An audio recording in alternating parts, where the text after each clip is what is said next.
Video میں ہم نے سنا تھا ساحرہ فون اٹھاتی ہے، ادھر سے اس کے کاشف کے ماں کی آواز آتی ہے. یہاں اپنے خط یہاں تک کہانی ہوئی تھی. وہ کاشف کو فون دیتی ہے. کاشف نے آ کر ریسیور لیا، پہلے اپنے انکل سی ایم او کو دیکھا، پھر اس نے کہا ہیلو آپ کون صحابہ بول رہی ہیں؟ دوسری طرف سے ممتا بھری آواز سنائی دی، بیٹے میں تمہاری ماں ہوں، تم سے ملنے کے لیے تڑپ رہی ہوں. میں کیسے یقین کروں کہ آپ میری والدہ ہیں؟ بیٹے میری آواز میرے لہجے سے مجھے پہچانو. جب آپ پاگل خانے میں مجھ سے ملنے آیا کرتی تھی اور میں ایک ماں کے سامنے تڑپ تڑپ کر کہتا تھا کہ مجھے ہجان انگیز انجیکشن لگائے جاتے ہیں، آپ انہیں اس ظلم سے روکیے تو آپ کے ساتھ آنے والے چچا صاحب فرماتے تھے یہاں کے ڈاکٹر اور یہاں کا عملہ میرا دشمن نہیں ہے، وہ میرے علاج کے لیے دوائیں دیتے ہیں اور انجیکشن لگاتے ہیں. تب آپ بیٹے کی بات کو جھوٹ سمجھتی تھیں اور چچا کو اپنا سچا وفادار اور مخلص اور ہمدرد سمجھتی رہتی تھیں. بچپن سے تم ایسی کالی زبان بولتے آئے تھے کہ میں نے تم پر بھروسہ کرنا چھوڑ دیا تھا. وہ ماں ہی کیا جو اپنے بیٹی کی زبان کو نہ پہچان سکے، جبکہ ہمیشہ میری زبان کی سچائی ثابت ہوتی رہی ہے. بیٹے ایک بار مجھ سے ملو، میں تم پر بھروسہ کروں گی. اب آپ مجھ پر کیوں بھروسہ کریں گی؟ کیا اس لیے کہ اللہ تعالیٰ کی طرف سے مجھے ایک فرشتہ مل گیا ہے اور میری سچائی کو عدالت میں ثابت کرنے والا ہے؟ تم جو کچھ بھی کہہ ڈالو، ماں آخر ماں ہوتی ہے، کسی فرشتے سے بڑھ کر ہوتی ہے. آپ لفظوں سے نہیں اپنے عمل سے ثابت کر دیں تو میں مان لوں گا. تم جس طرح کہو گے میں اپنی ممتا کا ثبوت دوں گی. کیا آپ سچ کہہ رہی ہیں؟ کاشف نے پوچھا. مجھے آزما لو، ماں نے جواباً کہا. تو پھر آپ یہ ارادہ کر کے میرے پاس آئیے کہ عدالت میں میری حمایت کریں گی اور چچا کے خلاف بیان دیں گی، اور یہ بیان ابھی یہاں آنے پر ریکارڈ کیا جائے گا. دوسری طرف خاموشی چھا گئی. کاشف نے چند لمحوں تک انتظار کیا، پھر پوچھا آپ خاموش کیوں ہیں؟ بیٹے تمہارے چچا تمہارے دشمن نہیں ہیں، انہوں نے تمہارے خلاف کچھ نہیں کیا ہے. ایک بار مجھ سے ملو، میں ان کی طرف سے صفائی پیش کرنا چاہتی ہوں. امی دراصل آپ دوسری شادی کر کے پھنس گئیں. ایک طرف چچا جان آپ کا سہاگ ہیں، دوسری طرف آپ کی اولاد ہے. ایسی اولاد جسے آئندہ آپ پاگل خانے میں نہ صحیح کسی کچرے میں پھینک سکتی ہیں. بیٹے ایسا نہ کہو، تمہاری اہمیت میرے نظروں میں کتنی ہے یہ ایک ماں کا دل جانتا ہے. اگر ماں کا دل جانتا ہے تو پھر آئیے، جس طرح آپ نے ایک ماں ہو کر مجھے پاگل خانے بھیجا تھا، اسی طرح ایک بیوی ہو کر اپنے دوسرے شوہر کو جیل بھیجیے. ان کے خلاف ثبوت فراہم کرنا ہمارا کام ہے. اس بار اس کی امی کی آواز سنائی نہیں دی. اس کے چچا نے اپنے مخصوص کھنگرج والی آواز کے ساتھ کہا، برخوردار بہت بول رہے ہو. تمہاری امی کی نادانی یہ ہے کہ تمہارے جیسے بچے سے گفتگو کر رہی تھیں، جبکہ ہمیں تمہارے نوزائیدہ بزرگوں سے بات کرنی چاہیے تھی. کہاں ہیں وہ ہمارے چیف میڈیکل آفیسر؟ میں ذرا ان سے بات کرنا چاہتا ہوں. کاشف نے ریسیور سے چیف میڈیکل آفیسر کی طرف بڑھاتے ہوئے کہا، انکل یہ بشیر احمد آپ سے 2 باتیں کرنا چاہتے ہیں. چیف میڈیکل آفیسر اپنی جگہ سے اٹھ کر وہاں آیا، پھر آرام سے بیٹھتے ہوئے ریسیور ہاتھ میں لے کر بولا، ہیلو میں چیف میڈیکل آفیسر قدیر بیگ بول رہا ہوں. میں کاشف کا چچا بشیر احمد بول رہا ہوں. آج صبح میں کاشف کی امی کو لے کر آپ کے بنگلے کے سامنے آیا تھا، لیکن پولیس کے آدمی نے ہمیں اندر جانے کا موقع نہیں دیا. آخر ہمارا راستہ روکنے کی وجہ؟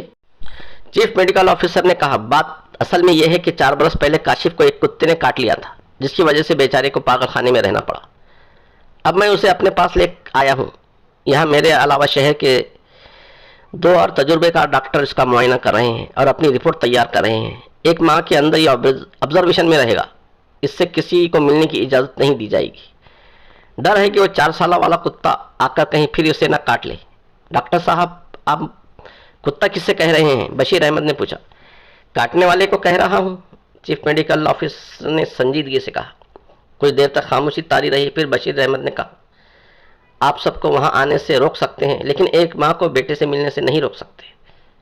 میاں بشیر احمد شاید آپ نے کسی اچھے وکیل سے مشورہ نہیں لیا ہے، ورنہ وہ آپ کو بتاتا کہ بعض مریض متعدی امراض کے سبب قرنطینہ میں رکھے جاتے ہیں، جہاں ایک ماں کو بھی اپنے بیٹے سے ملنے کی اجازت نہیں دی جاتی. اگر کوئی پاگل قابل علاج ہو اور کسی کرمنل کیس میں بنیادی اہمیت کا حامل ہو تو کیس کے فیصلے تک خون کے رشتوں کو بھی اس پاگل سے ملنے کی اجازت نہیں دی جاتی. آپ اور کچھ پوچھنا چاہتے ہیں؟ جی، میں آپ سے ملاقات کرنا چاہتا ہوں، آپ کے گھر پر نہ صحیح کسی اور جگہ مل کر آپ کی غلط فہمی دور کرنا چاہتا ہوں۔ اگر مسلسل 4 ہفتوں تک کاشف پر پاگل پن کا دورہ نہ پڑا تو میری غلط فہمی دور ہو جائے گی۔ آپ اپنی خوش فہمی دور کرنے کی کوشش کریں۔ ڈاکٹر صاحب، آپ کی باتوں سے صاف ظاہر ہے کہ آپ مجھے کاشف کا دشمن سمجھ رہے ہیں۔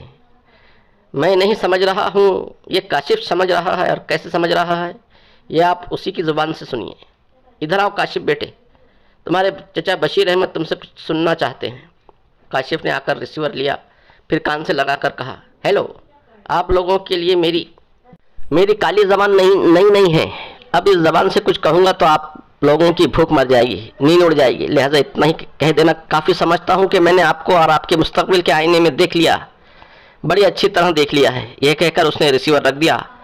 چیف میڈیکل آفیسر قدیر احمد نے کک لا کر ہنستے ہوئے کہا، بھائی کمال ہو گیا، تم نے اس بیچارے کو بتایا ہی نہیں کہ اس کے مستقبل کے آئینے میں کیا دیکھا ہے۔ اب تو تجسس کے مارے اس کا دم گھٹنے لگے گا، اسے کسی قل قرار نہیں آئے گا۔ ساحرہ نے کہا، کاشف تم نے اسے کیوں نہیں بتایا کہ تم نے اس کے مستقبل کے آئینے میں کیا دیکھا ہے؟ میں نے کچھ دیکھا ہی نہیں، وہ تو میں نے اسے پریشان کرنے کے لیے کہا۔ چیف میڈیکل آفیسر نے کہا، بھائی تمہاری پیش گوئی کرنے کا کوئی وقت تو مقرر ہوگا، کسی خاص وقت کوئی بات تمہارے دل میں اترتی ہوگی۔ انکل، کوئی خاص وقت مقرر نہیں ہے، کبھی ہفتے، کبھی 2 ہفتے، کبھی 1 مہینے میں، کبھی 1 سال میں کوئی تصور آنکھوں کے سامنے قائم ہوتا ہے۔ میرا خیال ہے کہ کسی خاص ماحول میں تم پر کوئی خاص کیفیت طاری ہوتی ہے۔ میں نے کبھی اس پر غور نہیں کیا۔ تم اب تک نادان تھے، ایک تو کم عمر رہے، پھر پاگل خانے میں اپنے مزاج کے خلاف زندگی گزاری، لیکن اب تم آزاد ہو اور ایک اچھے خوشگوار زندگی گزارنے یہاں آئے ہو۔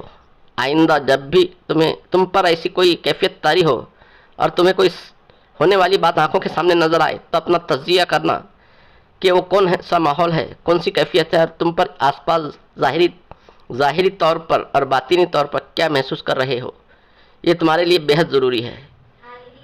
فون کی گھنٹی بجنے لگی۔ قدیر بیگ نے ریسیور اٹھایا۔ دوسری طرف سے انٹیلیجنس کے آفیسر سمد بخاری نے کہا، ہیلو ڈاکٹر صاحب، میں حیدرآباد سے بول رہا ہوں، تم وہاں کیا کر رہے ہو؟ چیف میڈیکل آفیسر نے پوچھا۔ اس کے آگے کی کہانی سننے کے لیے ویڈیو کو لائک کریں، سبسکرائب کریں۔ ملتے ہیں اگلی ویڈیو میں، تب تک کے لیے اجازت دیجیے، اللہ حافظ۔